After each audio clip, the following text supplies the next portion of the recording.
noite a todos. Vamos dando continuidade ao estudo do livro Boas Novas, ditado pelo espírito Humberto de Campos, psicografado por Francisco Cândido Xavier. Vou falar a respeito do capítulo 20, que se intitula Maria de Magdala. Para entender a história de Maria de Magdala, foi necessário que eu analisasse várias outras psicografias, vários outros livros, também as palestras do Divaldo Franco e também os evangelhos, Lucas, Mateus, Marcos, João, para que eu pudesse montar o quebra-cabeça de como que foi a vida de Maria Madalena.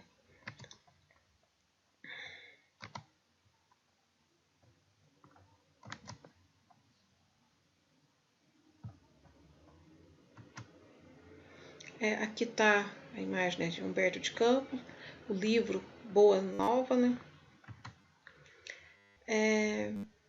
Quem foi Maria de Magdala? Ela foi uma pecadora, prostituta e impura? Ou santa, fiel, seguidora mais querida de Jesus? Quem foi essa mulher? Durante essa palestra eu vou mostrar essas respostas de quem foi Maria de Magdala. Por que ela era chamada Maria de Magdala? Que naquela época as pessoas não usavam o sobrenome, eles usavam a localidade onde se morava, ou a cidade onde morava, ou até mesmo o nome do patriarca. Então, Maria de Magdala quer dizer que ela era da cidade de Magdala. Magdala era como se fosse o seu sobrenome. Magdala é uma cidadezinha na margem do Mar da Galileia. Era um grande centro comercial da época. Muitas rotas de barco passavam por ali. Havia uma vida noturna, muito, tipo assim, muitos espetáculos, muita badalação, muita festa. Conta-se que até a rainha Cleópatra do Egito teria pernoitado ali por algumas vezes, por pelo menos 2 vezes. Era uma cidade de belas mulheres, inclusive Maria de Magdala era uma linda mulher, considerada uma das mais bonitas de Magdala. Ali passavam mercadores, aventureiros de todo o Oriente, imperadores, todos vinham para Magdala para conseguir negócios vantajosos, os prazeres fáceis. Ali era uma estação de repouso. Por que Magdalena? É aquela que vem de Magdala, ou seja, Magdala era a cidade, Magdalena as pessoas, Magdalena ou Magdaleno eram quem vivia ali, era chamado assim. E trazendo para o português, ficou Madalena. É uma cidadezinha que hoje seria no território de Israel. Aqui estão as imagens das ruínas dessa cidade. Depois de algumas escavações geológicas, se chegou às ruínas dessa cidade. Nas escavações foram achado esse mosaico com o barco da época de Jesus. Aqui está uma pintura mostrando uma parte de Magdala, nessa pintura de 1890 a 1900, e o autor dessa pintura é desconhecido. E ao fundo dá para se ver o Mar da Galileia. Aqui tem uma outra imagem, né, da vista aérea, né, das escavações arqueológicas, né, de Magdala. Aqui o que seria uma sinagoga. Aqui foi encontrada uma pedra, né, toda talhada, que provavelmente seria o púlpito, né, dessa sinagoga. Muito provavelmente Jesus deve ter feito as suas pregações sobre esse púlpito. Ali tem alguns desenhos, tipo, característicos, né, de uma sinagoga. A história de Maria, né, de Magdala. Ela era uma meretriz, mas não era qualquer meretriz. Ela era uma pessoa instruída, até por receber, né, pessoas da alta nobreza, né, imperadores e mercadores. Então, ela tinha instrução para poder confabular com eles, né, para poder conversar com eles. Ela vivia em uma casa ampla, uma casa com tapetes persas, com peças em prata, tinha um número, né, de criados que a servia, mas ela era uma pessoa infeliz. Todo aquele luxo, toda aquela vida que ela levava não lhe trazia felicidade. E o próprio espírito Humberto de Campos descreve, né? Espírito infeliz a tomava, em noites variadas, deixando-a alheia, olhos perdidos no mistério de insondáveis distâncias. Nessas horas, as servas despiam do átrio todos os que a buscavam. Dizia-se que, periodicamente, que 7 demônios possuíam-lhe o corpo. O que ele quis dizer com isso? Que quando ela ficava assim, ela ficava como se estivesse em transe, né? Como se estivesse sendo obsidiada. Nessas horas, as servas não deixavam que ninguém se aproximasse dela, né? Ela ficava sozinha ali. Ela tinha uma sensibilidade, provavelmente em noites de lua cheia. Então ela ficava ali como se estivesse em transe. Muitos homens a procuravam, oferecia o dobro, né, de dinheiro para ficar com ela, mas nesse período ela não atendia ninguém, ela não recebia ninguém.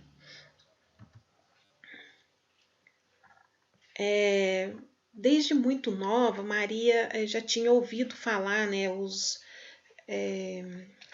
profetas falavam que viria, né, um mestre que mudaria tudo, que pregaria o amor.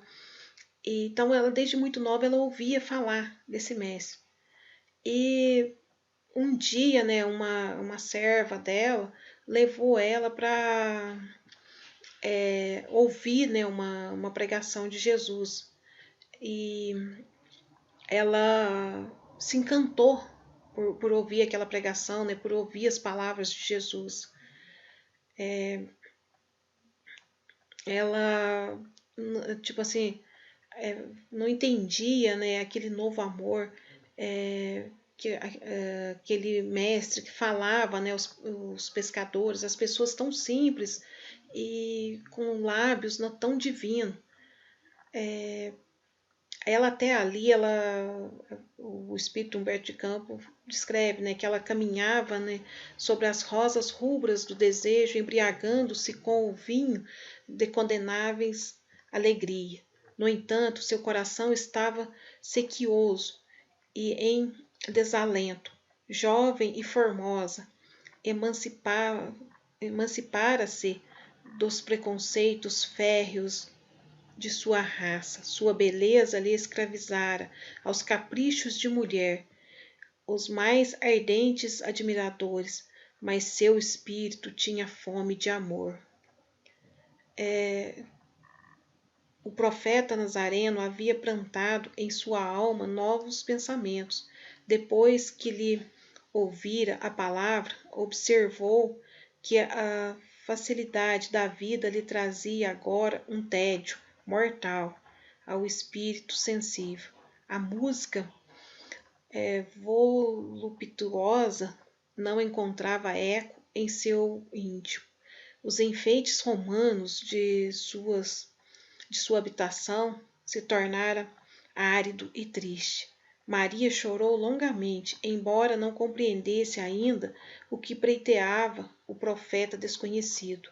Entretanto, seu convite amoroso parecia ressoar-lhe nas fibras mais sensíveis de mulher. Jesus chamava os homens para uma vida nova. Como vimos, Maria, depois de levar uma vida de prazeres em companhia de patrícios romanos e imperadores, ela tomara-se de admiração profunda por Jesus. E neste capítulo, né, Humberto de Campos conta, né, que ela procurou o mestre, né, na casa de Simão Pedro. Primeiro, ela estava passeando, né, com um imperador pelas ruas, né, de Magdala, e vem um mendigo, né, e pede um dinheiro para ela, para que ele pudesse encontrar esse mestre, para ele encontrasse Jesus.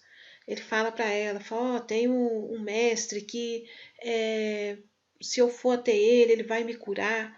Eu preciso de um dinheiro para poder ir até ele. Ela dá para ele um denário e fala para ele que se ele encontrasse, né, esse mestre lhe curasse, era para ele voltar e contar para ela.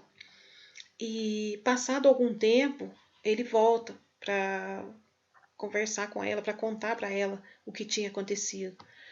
Quando ele chega à casa dela, ela estava naqueles dias que ela ficava, parece que em transe, que ela ficava como se estivesse obsidiada, e os criados não queriam deixar esse mendigo entrar. Eles tentaram impedir de todas as formas, ameaçaram soltar os cachorros, né, para que ele não entrasse, mas ele foi teimoso e entrou, e foi até ela conversar com ela, e falar para ela, olha Maria, o mestre me curou. Ele abre a camisa, né, e mostra para ela, fala, eu não tenho mais a lepra, eu fui curado. Ela fala, você precisa ir procurar, ele está perto daqui, ele está em Cafarnaum, vá até ele. Ela fala, mas para quê? Eu não estou doente. Aí ele fala, existe a lepra do corpo e existe a lepra da alma. Eu fui curado do corpo e você precisa ser curado da alma. Aí ele insistiu, ela acabou indo, pega um barco de Magdala e atravessa até Cafarnaum. Quando chega, né, na praia, quando chega ao porto lá, ela avista a casa, né, de Simão Pedro, uma casa grande, né, uma casa alta. Ela fica pensando, será que eu devo entrar, né? Fica tipo parada ali. Aí até o barqueiro fala para ela, Maria, entre, vá até lá. E quando ela entra, né, parece que Jesus já esperava por ela. Quando ela entra, Jesus já fala, né, Maria. Aí ela responde, tu me conheces? Ó Maria, ergo bonus pastor sum, que quer dizer, eu sou o bom pastor e conheço as minhas ovelhas, uma a uma. Maria, se tu... Aí Maria fala, né, se tu me conheces, tu sabe que eu sou uma pervertida. Aí Jesus responde, não Maria, eu sei apenas que tu estás doente. Aí Maria fala, mas Senhor, eu vivo no Lupar. O Lupar seria um prostíbulo, né? Aí Jesus fala, mas é também um lar. Aí Maria fala, mas ali eu sou mercadoria.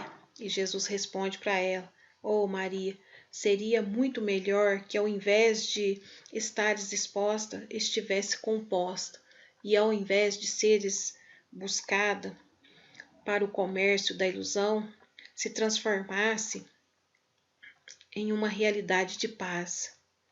Aí Maria pergunta, que devo fazer? E Jesus fala, ama Maria, ama teus filhos. Aí Maria responde: desgraçada de mim, tenho o ventre varado 1000 vezes e nunca tive a honra de ser mãe. Aí Jesus responde para ela: Maria, quando digo que ame aos teus filhos, que tu os ame, eu quero dizer que ame os filhos que não têm mães, as mães que não têm filhos. Aí Jesus continua: porque amar o filho da própria carne é um dever imposto pela vida orgânica, mas amar aqueles que são de outra carne é uma proposta do amor de Deus. E ele continua: tu nunca viste, depois dos escombros, do frio e da destruição, a primavera suave beijar as pedras e arrancar delas flores miúdas? E continua falando: tu nunca viste o solo árido, depois de regenerado pela chuva, reverdecer e cobrir de flores? E o pântano, Maria, depois de drenado por valas, tornar-se um jardim ou um pomar? Assim é aquele que ama. Quando eu te digo que ames, eu quero dizer dar-te a oportunidade de alguém agasalhar-se-te no coração e tu embalares com a dúlcida vibração da ternura. Aí Jesus fala para ela: vai, Maria, e ame. Um dia perdoe-se. Aí Maria responde para ele: ai, Senhor, daria-te a minha vida. Dai-lhe agora. E Jesus fala para ela: é cedo, Maria, mas um dia que não está muito longe, nem muito perto, eu te pedirei a vida. O caminho vai ser longo e a porta estreita. Aí essa fala, né, de Jesus: vai, Maria, sacrifica-te e ama sempre. Longo é o caminho, difícil a jornada, estreita a porta, mas a fé remove os obstáculos. Nada tema, é preciso crer somente. Esse foi o primeiro encontro, né, de Maria com Jesus. Ela, depois dessa conversa, né, ele tipo ali fala, né, que ele expulsou, né, os demônios que ela tinha no corpo. Então essa expressão, né, ela pode ser entendido como uma possessão diabólica, quanto como uma doença do corpo ou do espírito que ele curou, né? E após, né, ela ser tratada, ela passou, né, a acompanhar Jesus, né, junto com seus apóstolos, ajudar nos cuidados com alimentos. Ela passou a andar junto, né, com Jesus, junto com outras mulheres, né, como Joana, como Susana, como descreve no Evangelho de Lucas, né. Aí o segundo encontro, né, de Maria com Jesus é na casa de Simão, o fariseu. Simão, né, o fariseu, era um homem que dava, né, as grandes festas ali, que convidava, né, a nata da sociedade da época, né, os imperadores, os grandes mercadores, ali, tipo, era a festa, era, vamos dizer, o point ali, né, e ele convida Jesus, né, para que fosse a um banquete, né, em sua casa. Mas Jesus chegou lá, era vamos dizer, um lugar frio, né, onde tipo, ele não foi recebido da forma que deveria ser. Era um lugar onde ninguém conversava com ninguém, onde estava tudo muito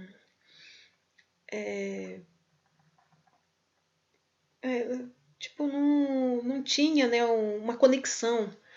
E Aí Maria, né, sabendo, né, que ele estava, né, na casa de Simão, né, o fariseu, ela vai até lá, né, entra, ela levou um frasco, né, de alabastro cheio de perfume, colocando-se a seus pés por detrás dele, começou a banhar-lhe os pés com as lágrimas e enxugava-os com os cabelos da sua cabeça, beijava-os e ungia-os com o perfume.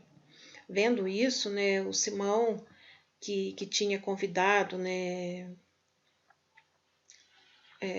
Jesus, e que conhecia Maria, que provavelmente tinha passado por lá, né, pela casa de Maria, pensa, né, consigo, né, se este fosse profeta, com certeza saberia que espécie é a mulher que o toca, uma pecadora. Jesus tomou a palavra, né, e disse-lhe: Simão, tenho uma coisa a dizer-te. E aí Simão fala: diz, mestre. Um credor tinha 2 devedores. Um deles devia-lhe 500 denários e o outro 50. Não tendo ele com que pagar, perdoou a ambos. Qual deles, pois, o amarás mais? Simão respondeu: creio que aquele a quem perdoou mais. Jesus disse: julgaste bem. Em seguida, voltando-se para a mulher, disse a Simão: vê esta mulher? Entrei em tua casa e não me deste água para os pés. Ela, com suas lágrimas, banhou os meus pés e enxugou com seus cabelos. Não me deste o ósculo. O ósculo seria o cumprimento, né? Os 2 beijinhos dos judeus. Porém, ela, desde que entrou, não cessou de beijar os meus pés. Não ungiste a minha cabeça com óleo, porém ela ungiu com perfume os meus pés. Pelo que te digo, são-lhe perdoados os seus muitos pecados, porque muito amou. Mas aquele a quem menos se perdoa, menos ama.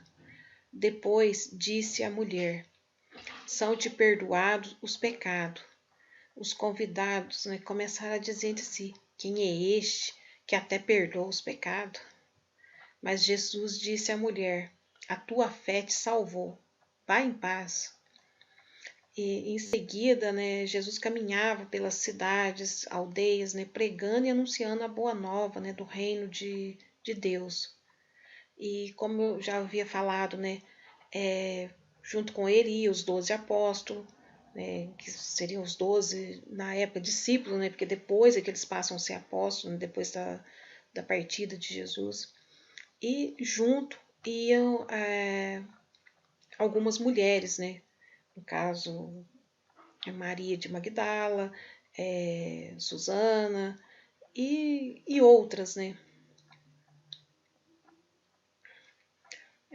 Joana de Cusa, entre outras. Jesus fala, né, para Maria, né, não me importa o passado dessa mulher, e sim o que está em sua alma e coração. Sua atitude demonstra amor e humildade. Mulher, porque muito amas, os teus pecados estão perdoados. Levanta-te, filha, vai em paz, não tornes a pecar. E a transformação de Maria. Eu acho que essa imagem representa bem essa transformação, né? De uma árvore seca, ela se transforma numa árvore vigorosa, numa árvore frondosa, né? Cheia de vida. Após ela ter ouvido, né, o mestre falar, ela era a meretriz, né, de Magdala.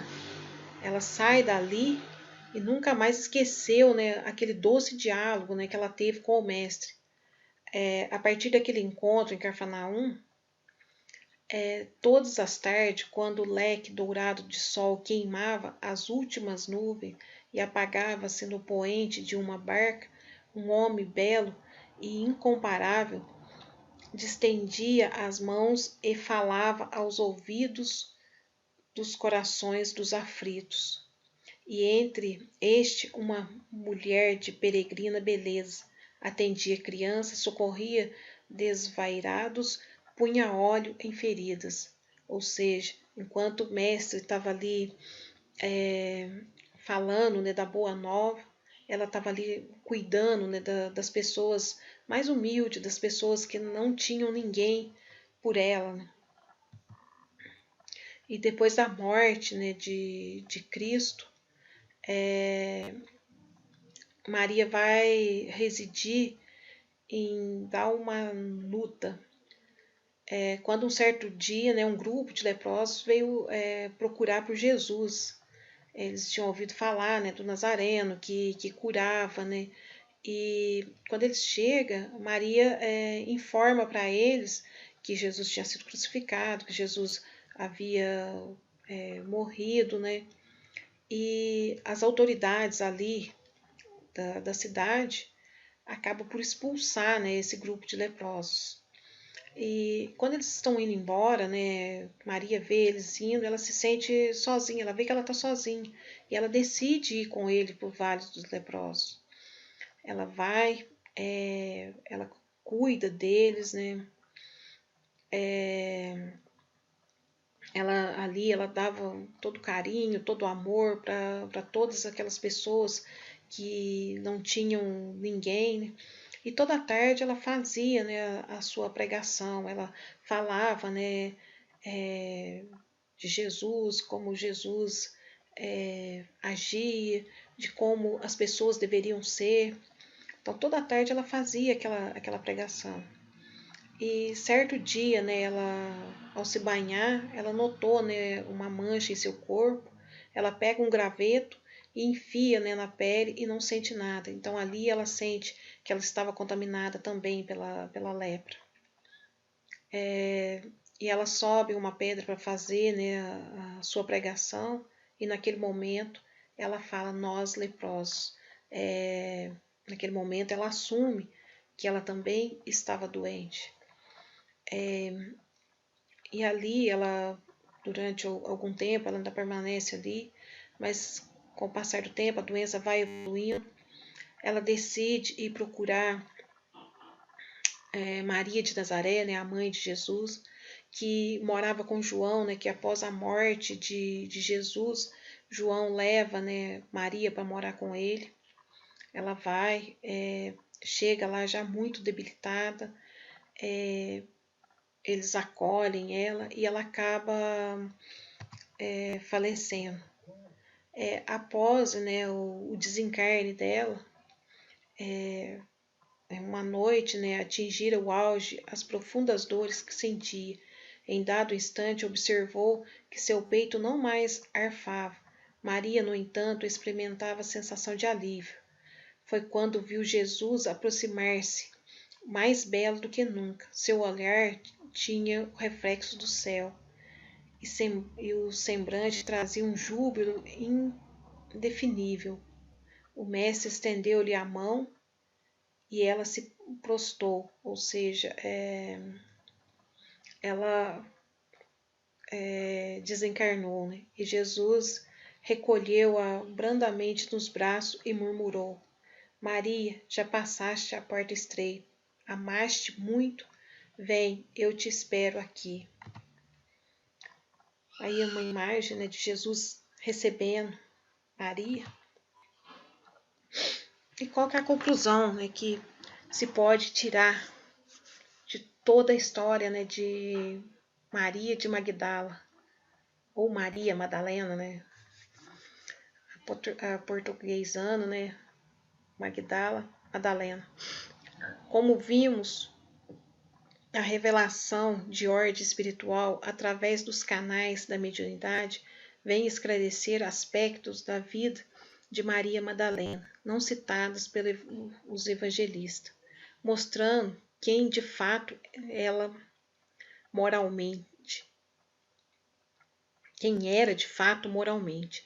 Sua conversão pelo próprio Cristo, seu trabalho de autoaprimoramento através do amor ao próximo e sua bela passagem de retorno ao mundo espiritual, recebida por Jesus como aquela que conseguiu vencer a si mesma e muito amar. Também dá para se tirar uma outra conclusão, é que a sociedade da Palestina, durante a época que Maria viveu, era uma das mais patriarcais e conservadoras de toda. De toda forma, era muito difícil para uma mulher, né, ter uma vida independente. As mulheres eram propriedade, né, dos pais quando solteira. Quando casavam, passava a ser propriedade dos filhos, né, era assim que elas eram tratadas. Elas não podiam ter nenhum tipo de instrução, nenhum tipo, vamos dizer, de educação. Elas ficavam restritas somente às tarefas, né, do lar. Elas só podiam lavar, cozinhar, passar. Não podiam fazer nenhum outro tipo de serviço, né, fora do lar. Era bem difícil, né, para as mulheres da época. Elas não tinham direitos, né? E Jesus vem para mudar tudo isso, né? Vem para ele põe a inclusão, né, da mulher, né, como discípulo, né, pela Galileia, né, ele deixa que as mulheres seguissem ele, né, tratava elas com amor, com carinho, né, e a gente vê, né, a paixão de Jesus por proclamar o reino de Deus, de justiça, de relações justas, era tal que transcendia os costumes. Ele sabia que sua missão dada por Deus estava voltada para as mulheres, assim como para os homens. Então ele igualou, né? Ele colocou as mulheres na mesma condição, né, dos homens, na mesma igualdade. Olhemos agora para Jesus e entendemos que também no que tange o valor das mulheres e do cuidado que elas merecem, ele deu um salto excepcional e ousado. Foi muito, tipo assim, era muito ousado para a época dele, né? Onde a mulher não podia nada, não tinha nenhum direito, né? Aonde só os homens eram bem vistos, né? E ele passa a tratar as mulheres, né, de uma forma diferente, né? Passa a dar direitos a essas mulheres, né? Jesus traz a mulher para o centro de suas reflexões sobre o reino de Deus, retoma o valor do ser humano independente de sua sexualidade e mostra que para Deus todos somos igualmente importantes. Algumas passagens do Evangelho mostram a ousadia de Jesus em relação às mulheres. Por exemplo, sua conversa com a samaritana na beira do poço de Jacó. Jesus restaura a dignidade da mulher, conduz ao centro os excluídos e desamados, que desarma, né, os costumes que produzem morte ao invés de vida, né? Tipo, ele não, quando todo mundo esperava, né, que Jesus fosse condenar, né, ele não, ele tratava com amor, ele a perdoava, como o caso, né, da adúltera que eles iam apedrejar e vem até Jesus, né, e ele fala, né, que quem não tivesse pecado que atire a primeira pedra. Então ele sempre tratou as mulheres com igualdade, com amor e com carinho.